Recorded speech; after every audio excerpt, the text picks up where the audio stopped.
Idul Adha itu dari kata id itu kembali banyak nikmat atau terulangnya nikmat-nikmat yang diberikan oleh Allah Subhanahu wa taala. Kemudian Al-Adha ini banyak yang mengatakan terkait dengan ibadah penyembelihan kurban, disebut Idul Adha atau Idul Kurban. Saya cerita sedikit tentang sejarah Idul Adha. Dulu ada seorang malaikat yang menjelma sebagai manusia, dan beliau ini komunikasi dengan Nabi Ibrahim. Sebelum saya cerita jauh, saya katakan juga, saya ingatkan lagi bahwa cara berpikir kita sebagai mukmin itu harus berpikir awal al-khilqah, awal kita dijadikan oleh Allah Ta'ala, yaitu Nabi Adam materinya dari tanah, nyatanya bisa jadi Nabi Adam. Kita dari sperma, nyatanya bisa jadi manusia dengan konstruksi yang sempurna. Dengan cara seperti ini, nanti bayangkan kekuasaan Allah yang tidak terbatas menjadi mudah. Saya teruskan, si malaikat tadi tanya ke Nabi Ibrahim, saya minta kambing kamu. Oh ya, silahkan, asal kamu melantunkan kalimat tasbih. Terus dibaca tasbih, indah sekali, merdu. Bisa minta tambahan kambing? Ya. Sampai beberapa kali. Demi Allah, ini baru kambing, baru hewan. Andaikan anak saya pun, kalau demi Allah saya kurbankan. Singkat cerita, versi riwayat ini, suatu saat Nabi Ibrahim diuji dengan dimintanya anak untuk dikurbankan. Ketika beliau atas nama seorang bapak agak keberatan, terus diingatkan ulang oleh Allah Ta'ala, janji beliau, demi Allah, anak pun saya kurbankan. Walhasil akhirnya beliau melakukan itu. Dan karena Allah hanya menguji, tidak niat betulan supaya anak itu disembelih, akhirnya diganti oleh kambing. Jadilah tradisi kurban itu pakai kambing. Kemudian secara fikih ada padanan-padanan yang cukup menggantikan kambing, yaitu ada sapi, ada unta, dan seterusnya, dan seterusnya. Yang menarik dari sekian referensi yang saya baca, dan ini harus disosialisasikan lah. Sebagian versi itu adalah bahwa Nabi Ibrahim ketika diangkat di alam malakut, di alam langit sana, itu ketemu Allah, kemudian Allah tanya, Ibrahim, banyak hamba-hambaku yang durhaka, tidak tahu saya sebagai Tuhannya. Terus kata Ibrahim, usul ya fa'amidhum, bunuh saja ya Allah. Setelah itu tanya lagi, ada yang pezina, ada yang koruptor, ada yang pokoknya dosa-dosa yang buruk sekali. Dan di semua itu Nabi Ibrahim usul, mereka hidup di bumi engkau ya Allah, makan rezekimu ya Allah, maka mereka nggak sopan sekali, nggak ngerti engkau. Terus singkat cerita minta itu diadab, siksa. Suatu saat, versi referensi ini di kitab Hikam, kalau di kitab saya halaman 15 juz 2, suatu saat Nabi Ibrahim itu diminta sama Allah menyembelih Ismail. Citra ini penting sekali. Setelah disuruh menyembelih Ismail, Nabi Ibrahim komplain, ya Allah, ini anak saya, samratu fuadi, buah hati saya, kenapa engkau seenaknya minta saya sembelih? Gitu. Nggak bisa ya Allah, ini samratu fuadi, buah hati saya. Terus kata Allah, orang-orang yang durhaka yang kamu usulkan supaya saya bunuh itu hamba saya menciptakan mereka, saya mencintai mereka, karena itu ciptaan saya. Anda enak saja usul saya matikan, saya bunuh. Sekarang ketika Anda usul, saya tidak mikir, kenapa ketika saya usul kamu mikir? Terus akhirnya Nabi Ibrahim mau, oke ya Allah. Setelah itu, terus semenjak itu Nabi Ibrahim itu begitu sayang sama hamba-hambanya Allah. Sehingga dari cerita yang paling masyhur, ketika Abu Bakar As-Siddiq begitu lemah lembut sama hamba-hamba Allah yang lain, Nabi Muhammad mensepadankan dalam hal ini sama Nabi Ibrahim, hati kamu sehalus Ibrahim. Yaitu Nabi Ibrahim, beliau akhir-akhir punya komitmen, faman tabi'ani fa innahu minni wa man asani fa innaka ghafurur rahim. Ya Allah, orang yang ikut sunnahku maka jelas bagian dari saya.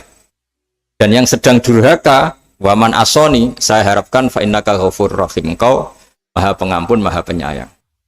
Semenjak itu menjadi sunnatan mutaba'ah bahwa agama ini agama rahmatan lil alamin, bahwa melihat kemungkaran, melihat kebodohan, ketimpangan, itu komitmen kita ini membenahin, bukan menghabisin.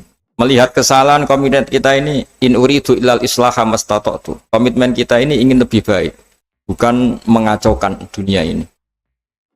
Semenjak itu terus syariat-syariat Islam disebut anit tabi millata Ibrahim Hanifah, bahwa kita ngikuti millahnya Ibrahim. Sebab itu kemudian setelah ini menjadi sunnatan mutaba'ah, bahkan banyak ulama yang berpendapat ketika Rasulullah SAW Mi'raj, itu dari sekian Nabi Ulul Azmi yang nggak ketemu itu Nabi Nuh. Nabi Nuh alaihissalam, padahal termasuk Nabi Ulul Azmi. Itu banyak yang menganalisis karena Nabi Nuh itu pernah berdoa, Rabbi la tadhar alal ardi minal kafirina dayaro. Nabi Nuh adalah Nabi yang pernah cara Jawa masuk no kaumnya, mendoakan buruk sama kaumnya, dan itu tidak manhaj, tidak metode yang Nabi Muhammad disuruh ikut metode itu, tapi Nabi disuruh ikut manhaj atau pola sosiologi, pola dakwah atau pola sosial yang harus mengikuti Nabi Ibrahim anit tabi millata Ibrahim Hanifah. Nabi Ibrahim itu orang yang sangat lemah lembut, yang ngendikan faman tabi'ani fa innahu minni wa man asani fa innaka ghafurur rahim. Sebab itu teman-teman yang di Kanada, yang di mana-mana, kita ngikuti status ilmu hakikat. Di ilmu manusia, negara ini milik Kanada, milik Amerika, milik Eropa misalnya, atau milik mana sajalah. Tapi di status ilmu hakikat, semua itu milik Allah. Sehingga di antara ciri khas Islam adalah, kalau dulu agama-agama lain harus salat di tempat peribadatan mereka, Islam mengatakan ju'ilat lanal ardu kulluha masjidan, semua bumi Allah itu masjid, tempat sujud. Sehingga orang Islam fa'enama adrokatu sholat, kamu kapan saja ketemu waktu sholat, ya sholat, semua bumi Allah itu tempat sujud. Sehingga suatu saat sahabat yang biasa siaha, biasa hidup di perantauan, Nabi memberi nasihat, al-bilad biladullah wal ibad ibadullah, fahaitsuma asabta khairan fa'akim. Semua negara itu milik Allah, semua hamba dimanapun juga hamba Allah.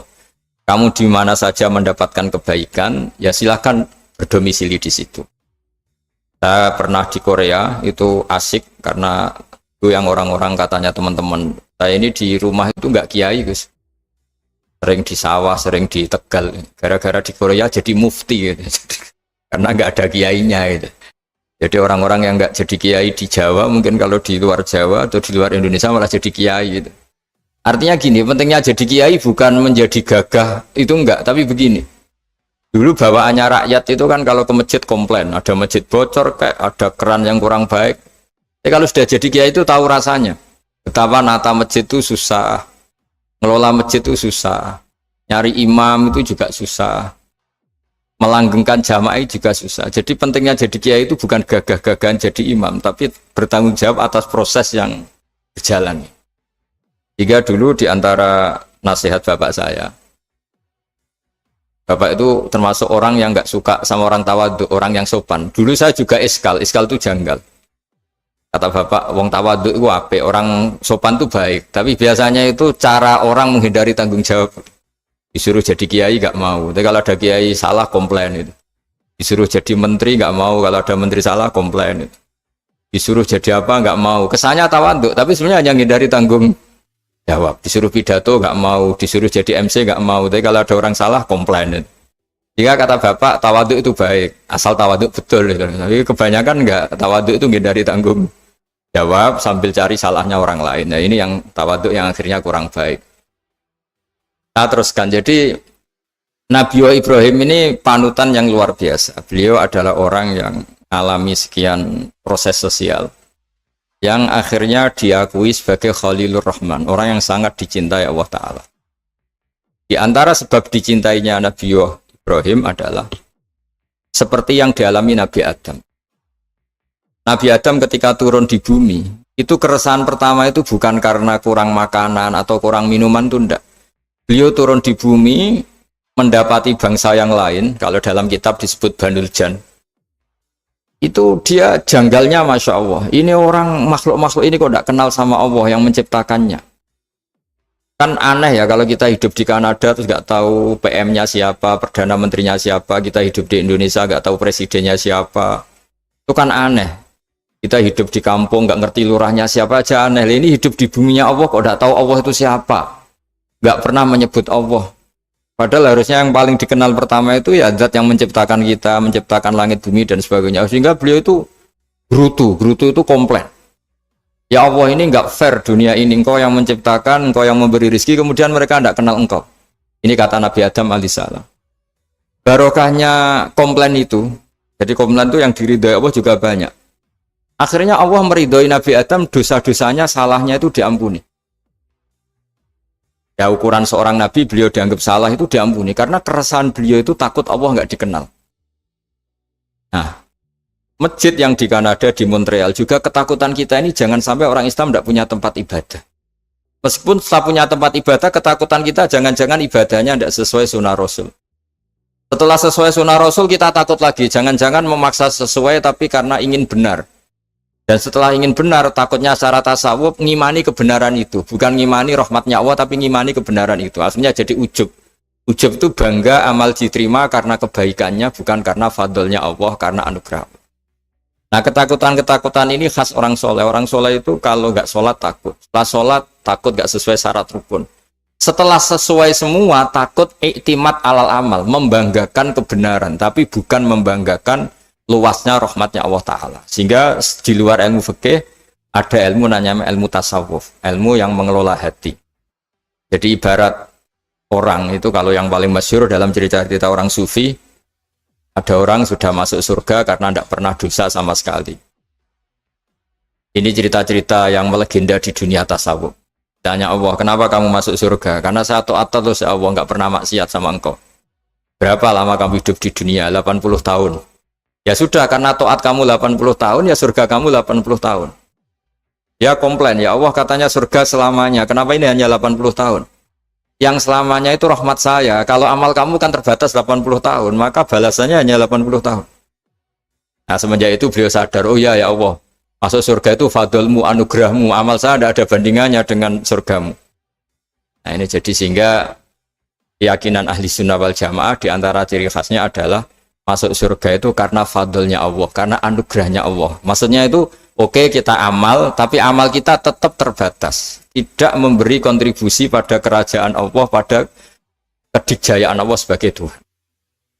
Yang tidak terbatas adalah fadlnya Allah Subhanahu wa Ta'ala. Nah, keresahan-keresahan ini kemudian yang diwariskan oleh para nabi ke ulama-ulama. Di keresahannya ulama itu mirip-mirip keresahan nabi. Nabi dulu itu sampai dakwah, sampai sosialisasi kebenaran itu takut Allah itu la yuzkaru fi mulki, Allah tidak disebut, tidak menjadi aktor. Kan tidak fair kita misalnya nempat di negara orang terus nggak tahu duta besarnya siapa, terus kalau ngurus paspor di mana, ngurus visa di mana.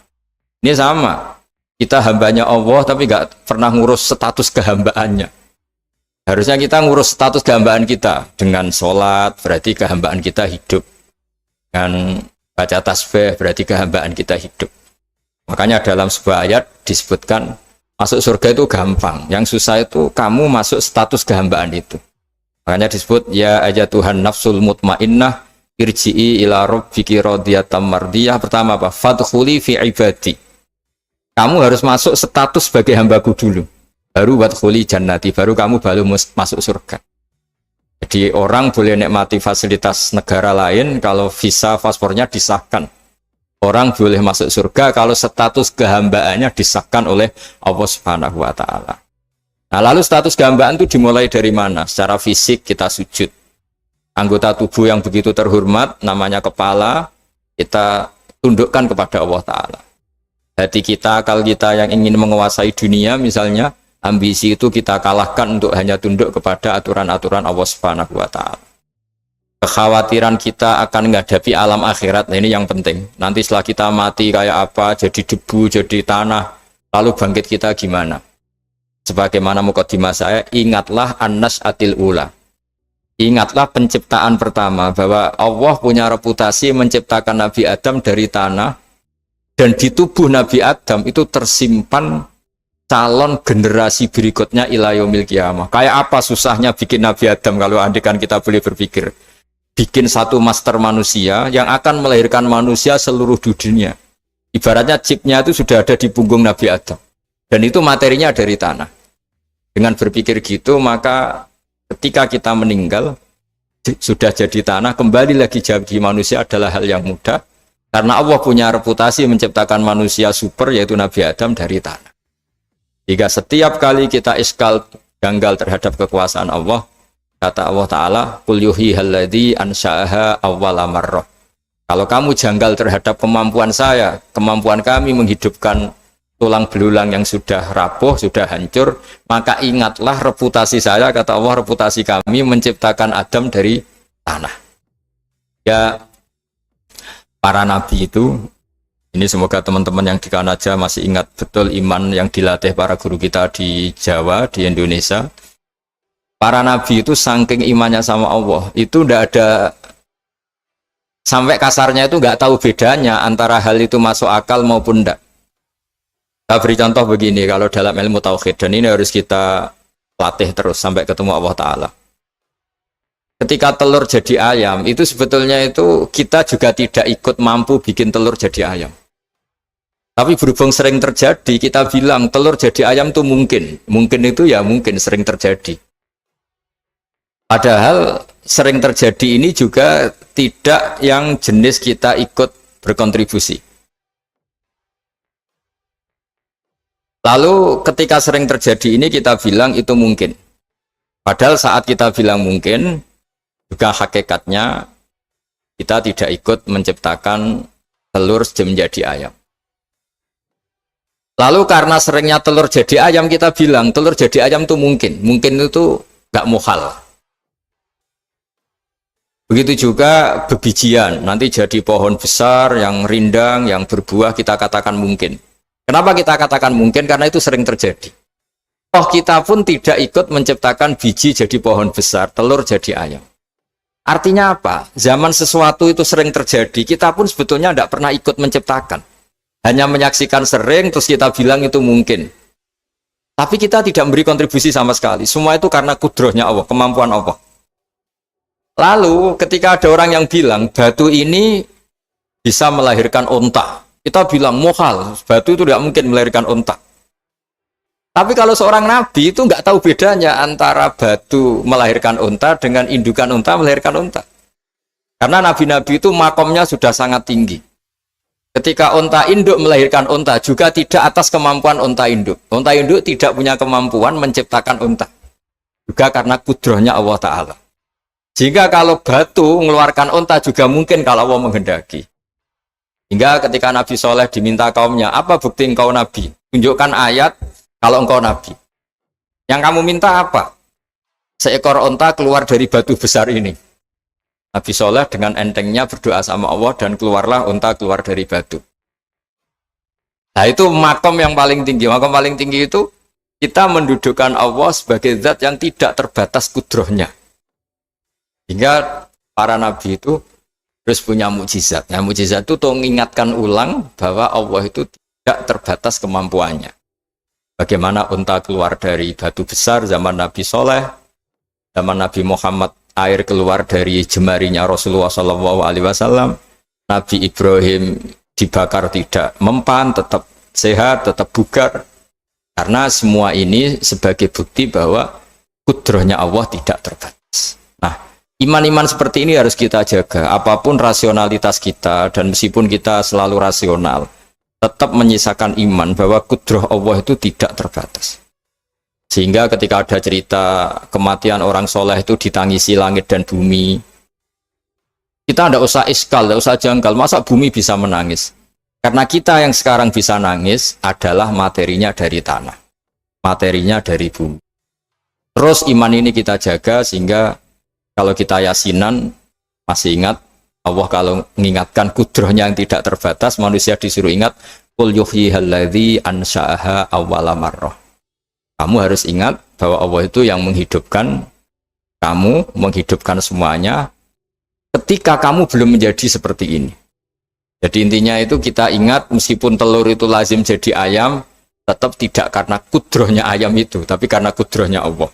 Indukan unta melahirkan anak unta juga bukan kemampuan indukan unta, karena ini juga makhluk yang lemah, tapi juga kemampuan Allah Subhanahu wa Ta'ala. Jika dengan demikian kita termasuk hamba Allah sesuai target yang diingatkan Allah. Falamma tabayyana lahu qala a'lamu annallaha ala kulli syai'in qadir. Hamba Allah yang baik adalah hamba ketika menyaksikan fenomena apapun, semua itu li ta'lamu annallaha ala kulli syai'in qadir wa annallaha qad ahata bi kulli syai'in ilma. Apapun di alam raya ini, semuanya itu bukti bahwa Allah ala kulli syai'in qadir, Allah kuasa dan Allah meliputi semua makhluknya dalam pandangannya, dalam pantauannya. Jadi saya mohon teman-teman yang di Montreal, yang di Kanada, juga di manapun harus ingat status hakikat bahwa al-bilad biladullah wal ibad ibadullah fahaitsuma asabta khairan fa'akim. Negara hakikatnya milik Allah, semua hamba juga milik Allah. Di mana saja kamu berada dan menemukan kebaikan, silahkan hidup di situ. Tentu dengan sosialisasi yang baik, baik dengan non-muslim maupun dengan muslim. Karena Allah mengajarkan wa qulu linnasi husna. Ajaran Islam adalah rahmatan lil alamin, rahmat bagi semua. Tentu tidak henti-hentinya kita menjelaskan kebenaran yang diinginkan oleh Allah Subhanahu wa Ta'ala. Saya kira demikian karena juga ini di sini sudah malam. Jadi saya mohon maaf mungkin tidak bisa ikuti tanya jawab karena di sini sudah malam, malah kita habis takziah saya karena ya ada mas saya yang sudah sepuh sekali wafat, terus tadi barusan datang, jadi mohon maaf tidak mengikuti acara mulai pertama. Tapi saya mohon ayat-ayat Quran yang saya terangkan tadi bahwa untuk mensifati Allah kudrohnya tidak terbatas, ingatlah bahwa kita yang secerdas ini, yang sehebat ini, kita semua manusia yang cerdas begini, matanya bisa melihat, hatinya bisa merenung, otaknya bisa berpikir cerdas, itu dari materi tanah. Dan Allah mampu. Allah bisa bikin orang miliatan gini dari satu orang manusia namanya Nabi Adam. Kayak apa susahnya bikin konstruksi Nabi Adam kalau boleh dibahasakan. Dan itu Allah punya reputasi mampu. Dengan cara seperti itu kita akan gampang iman bahwa kita setelah meninggal dan menjadi tanah, ya sama seperti kita masih hidup. Zaman kita hidup ya tidak tahu cara kerja jantung kita, nafas kita, uratnya gimana, terus sistem tubuh. Meskipun ilmu medis ngerti mengurai itu, tapi itu saja hanya ngerti, tidak menciptakan. Yang menggerakkan jantung, organ tubuh kita tetap Allah Subhanahu wa Ta'ala. Dia yang Al-Fa'ilul Mukhtar, dia yang semuanya mengendalikan kita. Artinya zaman kita hidup pun sebenarnya kita yang tidak mengendalikan kita. Nafas kita ya dalam kendali Allah, ikhtiar kita dalam kendali Allah. Sama setelah kita mati juga dalam kendali Allah. Ya guru-guru kita semuanya melatih inna sholati wa nusuki wa mahyaya wa mamati lillahi rabbil alamin. Hakikat ibadah kita, hakikat hidup kita, hakikat mati kita, semuanya tidak dalam kendali kita. Semua itu dalam kendali Allah Ta'ala. Dengan demikian terus kita insya Allah ingin jadi hambanya dulu. Baru setelah jadi hambanya, baru sah menjadi ahli penghuni surganya. Wadkhuli fi ibadi, baru wadkhuli jannati. Masuklah berstatus sebagai hambaku, baru engkau kalian semua layak menjadi penghuni surgaku. Mohon maaf atas semua kesalahan. Billahi taufik. Wassalamualaikum warahmatullahi wabarakatuh.